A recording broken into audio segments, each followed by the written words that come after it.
नमस्कार. आहार कोल्हापुरी या चॅनेलवरती आपल्या सर्वांचं स्वागत आहे. आज आपण बनवणार आहोत कांद्याच्या पातीची एक स्वादिष्ट आणि आरोग्यदायी डिश. कांद्याच्या पातीची ही डिश आमच्या पारंपरिक महाराष्ट्रीयन पाककृतीतील एक महत्त्वाचा भाग आहे.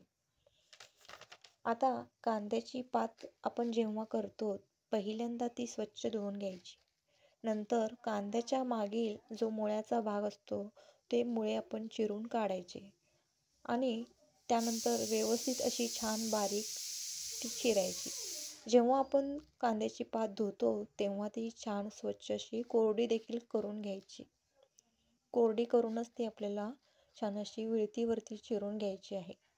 तुम्ही ती चाकूने देखील चिरून घेऊ शकता. आता ही छान चिरलेली कांद्याची पात आपण फोडणी घालायची आहे. फोडणीसाठी आपण कढई ठेवून घेतलेली आहे. कढई गरम झाल्यानंतर अगदी कमी तेलामध्ये ही भाजी आपल्याला परतून घ्यायची आहे. 4 चमचे इथं मी तेल घालून घेतलेलं आहे. 1 चमचा मोहरी घालायची. मोहरी आपली तडतडली की लगेचच यामध्ये 1 चमचा जिरे देखील घालून घ्यायचे आहेत. हिंगपूड अर्धा चमचा घालून घ्यायचा आहे. इथं हिंगपूड मी घालून घेत आहे. त्यानंतर आपण चिरलेला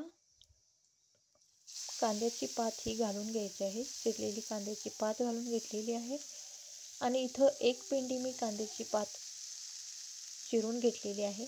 ती सर्व आपण यामध्ये घालून घेतलेली आहे. कढईमध्ये आता छान त्या कांद्याच्या पातीला छान असं तेलामध्ये परतून घ्यायचं आहे. एक 5 मिनिटं आपण छान याला व्यवस्थित परतून घ्यायचं आहे. परतताना आपल्याला गॅस हा थोडासा मीडियम ठेवायचा आहे. अगदी एकसारखा पण याला परतून घ्यायचा आहे. या भाजीमध्ये आपण डाळी घालू शकता.